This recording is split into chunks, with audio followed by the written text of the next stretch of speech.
Hello students, good morning to all of you. आज का जो हमारा टॉपिक है या आज हम जिस लेक्चर पर बात करेंगे वो हमने लिया है क्लास 7th। सब्जेक्ट है आवर एनवायरनमेंट मींस ज्योग्राफी, और इसमें हमारा जो चैप्टर है वो है chapter number 4, air. Air means हवा या वायु भी हम इसको कहते हैं। तो आज हम हवा के बारे में पढ़ेंगे। Let's begin. Our earth is surrounded by a huge blanket of air called atmosphere। हमारी जो पृथ्वी है वो एक ह्यूज ब्लैंकेट ऑफ एयर, हवा के एक बड़े कंबल से या बड़े कपड़े से ढकी हुई है, घिरी हुई है, जिसको हम क्या कहते हैं, एटमॉस्फेयर कहते हैं। अब उस प्रोटेक्शन लेयर, उस प्रोटेक्शन कंबल को, यानी कि जो कंबल है या जो जिससे अर्थ को ढका गया है, उसको हम क्या कहते हैं, एटमॉस्फेयर कहते हैं। यानी कि हवा का एक ऐसा कंबल है जिससे पूरी अर्थ जो है वो ढकी हुई है, उसको हम एटमॉस्फेयर कहते हैं। All living beings on this earth depend on the atmosphere for their survival. अब इस अर्थ पर जितनी भी जानदार चीज़ें हैं वो एटमॉस्फेयर पर क्या है, निर्भर हैं अपनी ज़िंदगी के लिए। It provides us air we breathe and protect us from the harmful effect of the sun rays।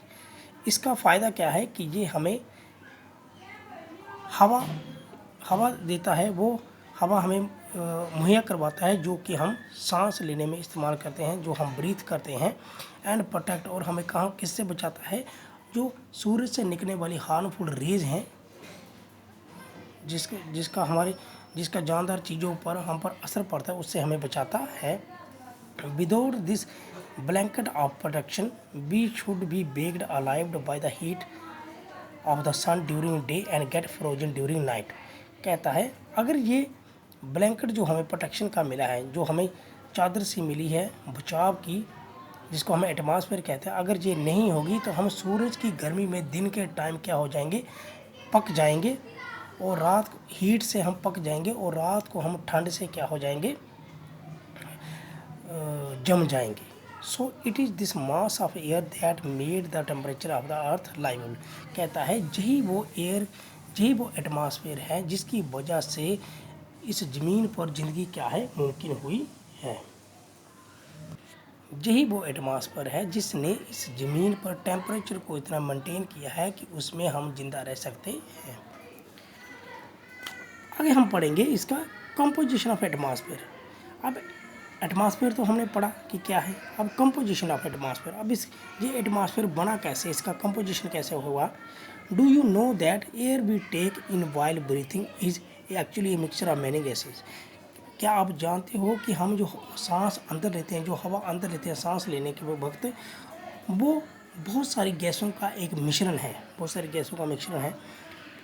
कौन कौन सी, nitrogen and oxygen are two gases which make up the bulk of the atmosphere. अब atmosphere का जो ज़्यादातर हिस्सा है, bulk हिस्सा है, वो किन गैसों से बना हुआ है, नाइट्रोजन ऑक्सीजन। मैंने अभी बताया कि एटमॉस्फेयर में एटमॉस्फेयर जो है वो बहुत सारी गैसों का मिश्रण है, मिक्सचर है। तो सबसे ज़्यादा एटमॉस्फेयर में पाई जाने वाली गैसेज कौन सी, nitrogen and oxygen. Carbon dioxide, helium, ozone, argon and hydrogen are found in lesser quantity. इसके अलावा और भी गैसेस हैं, जैसे कि कार्बन डाइऑक्साइड है, हीलियम है, ओजोन है, तो लेकिन इनकी जो क्वांटिटी है, इनकी जो तादाद है वो कितनी है, वो कम है, वो कम मात्रा में पाई जाती है। अपार्ट फ्राम दीज गैसेज, कहता है अपार्ट फ्राम दीज गैसेज, इन गैसों के अलावा भी टिनी dust particle also present in the air. बहुत सारे छोटे छोटे जो धूल के कण हैं वो भी हवा में मौजूद रहते हैं। The picture chart gives you the percentage of constituents of air. और अब जो पिक्चर है वो हमें दिखा रही है कि हवा में कौन सी गैस कितनी मात्रा में पाई जाती है। तो देखिए ये है 78% जो है वो है नाइट्रोजन, और 21% जो है वो है ऑक्सीजन है। तो 2 ये बल्क है इसका, और बाकी जो गैसें हैं वो भी थोड़ी थोड़ी मात्रा में पाई जाती है। अब nitrogen is the most plentiful gas in the air. सबसे ज़्यादा पाई जाने वाली गैस कौन सी है, nitrogen. When we inhale, we take some amount of nitrogen into our lungs and exhale it. When we inhale, जहाँ कहता है कि जब हम सांस अंदर लेते हैं, हवा अंदर लेते हैं, तो we take some amount, हम कुछ अमाउंट जो नाइट्रोजन का अपने अंदर अपने फेफड़ों में लेते हैं और इसको बाहर निकालते हैं, exhale it. But plants need nitrogen for their survival, लेकिन जो प्लांट्स हैं वो अपनी सर्वाइवल के लिए उनको किसकी नाइट्रोजन की ज़रूरत पड़ती है अपने ज़िंदा रहने के लिए। They can not take nitrogen directly from the air. अब जो प्लांट्स है वो हवा से डायरेक्टली नाइट्रोजन नहीं ले सकते हैं। Bacteria that live on the soil and root of the some plants take nitrogen from the air. जो बैक्टीरिया है जो कि किस में रहता है, सॉइल में, मिट्टी में, रूट्स ऑफ द प्लांट में, पौधों की शाखाओं में रहता है, वो क्या करता है, नाइट्रोजन हवा से लेता है और चेंज इट्स फॉर्म, वो इसकी फॉर्म को क्या कर देता है, तब्दील कर देता है, so that plant can use it. जिसकी जब वो उसकी फॉर्म को चेंज कर देता है तो प्लांट उसका इस्तेमाल कर सकते हैं। Oxygen is the second most plentiful gas in the air. दूसरे नंबर पर है जो सेकंड प्लेंटीफुल गैस है, दूसरी मात्रा में ज़्यादा पाई जाने वाली गैस है, दूसरे नंबर पर वो है ऑक्सीजन। जो हवा में पाई जाती है दूसरे नंबर वाली गैस वो कौन सी है, ऑक्सीजन है। Human and animals takes oxygen from the air. अब ह्यूमन एंड एनिमल्स जो हैं take oxygen from the air as the breath. जब भी हम क्या करते हैं, ब्रीथ करते हैं, यानी कि सांस अंदर खींचते हैं, तो हम क्या करते हैं, एनिमल्स और ह्यूमन हम क्या करते हैं, ऑक्सीजन को अंदर लेते हैं। Green plant produce oxygen during photosynthesis.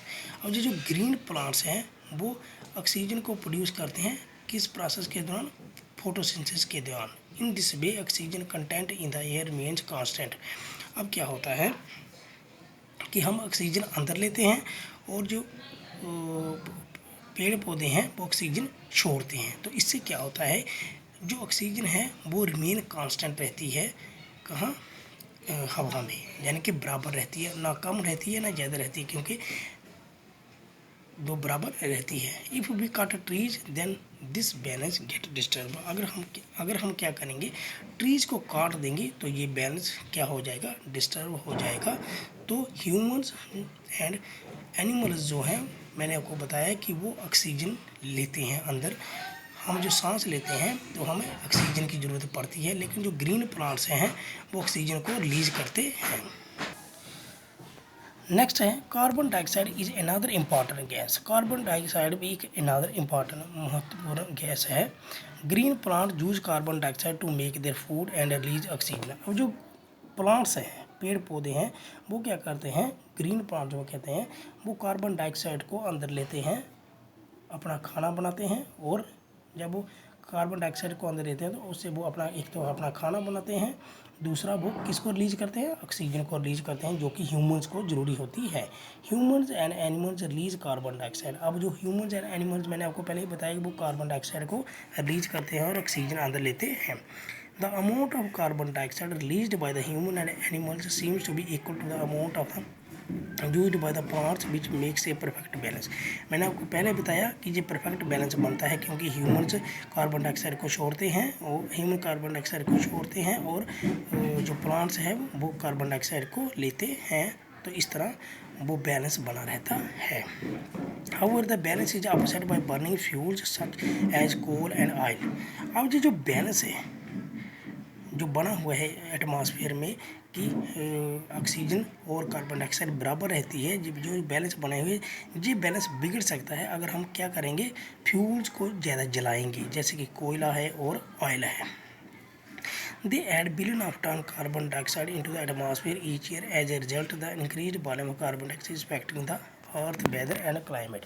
कहता है अगर हम ज़्यादा बर्निंग ऑफ फ्यूल्स जलाएंगे तो क्या करता है, ये कार्बन डाइऑक्साइड, ये एटमॉस्फेयर में इतना carbon dioxide billion of ton atmosphere में कार्बन डाइऑक्साइड को ऐड करते हैं, जिससे क्या होता है, हमारा जो वेदर है और क्लाइमेट है वो इफेक्ट होता है, उस पर असर पड़ता है। अब कंपोजिशन ऑफ एटमॉस्फेयर पढ़ा, अब हम पढ़ेंगे structure of the atmosphere. Structure means, पहले मैंने आपको बताया कंपोजिशन ऑफ एटमॉस्फेयर कि एटमॉस्फेयर कैसे किससे बना हुआ है, किस तरह की कितने प्रकार की गैसेस में होती हैं। तो अब है स्ट्रक्चर ऑफ द एटमॉस्फेयर। अब स्ट्रक्चर, इसका ढांचा कैसा है। Over atmosphere is divided into 5 layer starting from the earth surface. कहता है जो अर्थ सरफेस है, अर्थ सरफेस से ऊपर जितना भी हमारा एटमॉस्फेयर है उसकी 5 लेयर्स होती हैं। कितनी लेयर, 5 लेयर में हो, लेयर 5 तह में है, 5 तह में है। These are troposphere, stratosphere, mesosphere, thermosphere and exosphere. 5 तरह की लेयर हैं हमारे एटमॉस्फेयर में, जो कि अर्थ सरफेस से ऊपर है। जो उसका स्ट्रक्चर है वो कौन कौन सी है, troposphere, stratosphere, mesosphere, thermosphere and exosphere. हम 1-2 पढ़ेंगे आज। ट्रोपोस्फेयर, हम ट्रोपोस्फेयर सबसे पहली layer. This layer is the most important layer of the atmosphere. ये सबसे जरूरी लेयर है एटमॉस्फेयर की, वातावरण की। It's average height is 13 kilometre. इसकी जो एवरेज हाइट है अर्थ सरफेस से वो 13 किलोमीटर की है। The air we breathe exits here. जो हम हवा सांस लेने में इस्तेमाल करते हैं वो यहीं पर रहती है, इस लेयर में पाई जाती है। Almost all weather phenomena like rain और fog and hail storm occur in this layer. जितने भी वेदर फिनोमेना है, जैसे कि बारिश पड़ना, हेल स्टॉर्म होना, फॉग आना, धुंध पड़ना, वो सब इसी लेयर में पाया जाता है, इसी लेयर में होती है वो एक्टिविटीज़। दूसरी लेयर है stratosphere. Above the troposphere lies the stratosphere. अब ट्रोपोस्फेयर के ऊपर जो लेयर पाई जाती है उसको हम कहते हैं stratosphere. It extends up to height of 50 kilometre. ये 13 किलोमीटर से लेकर 50 किलोमीटर तक होती है, यानी कि इसकी जो हाइट है एक्सटेंड कहाँ तक फैलती है, जो 50 किलोमीटर तक। Thus, this layer is almost free from clouds and associated with weather phenomena like condition most ideal for flying condition। अब ये जो लेयर है ये क्लाउड्स से बिल्कुल क्या होती है, फ्री होती है, यहाँ कोई भी बादल नहीं बनता है। यही एक वजह है कि यहाँ पर हम एरोप्लेन उड़ सकता है, एरोप्लेन को उड़ा सकते हैं। One important feature of stratosphere is that it contain a layer of ozone gas. सबसे इम्पॉर्टेंट फीचर है, सबसे महत्वपूर्ण बात इस लेयर की ये है कि यहाँ पर ओजोन गैस पाई जाती है। लेयर ऑफ ओजोन गैस, यहाँ पर ओजोन गैस पाई जाती है।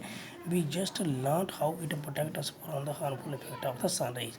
जी वो ओजोन गैस इसमें जो पाई जाती है वो हमें बचाती है सूरज की जो हार्मफुल, सूरज की जो खतरनाक, सूरज की जो नुकसानदायक रेज पड़ती हैं ज़मीन पर, उससे हमें ये बचाती है। तो डियर स्टूडेंट, आज हमने 2 ही लेयर पढ़ी इसकी, ट्रोपोस्फेयर एंड स्ट्रेटोस्फेयर। पहले हमने पढ़ा एयर, फिर पढ़ा कंपोजिशन ऑफ एयर, फिर हमने पढ़ा structure of the atmosphere. Structure of the atmosphere में हम दो तरह के पढ़े, ये 2 लेयर पढ़ी, troposphere and stratosphere. Next video में हम इसके आगे पढ़ेंगे। तब तक के लिए धन्यवाद।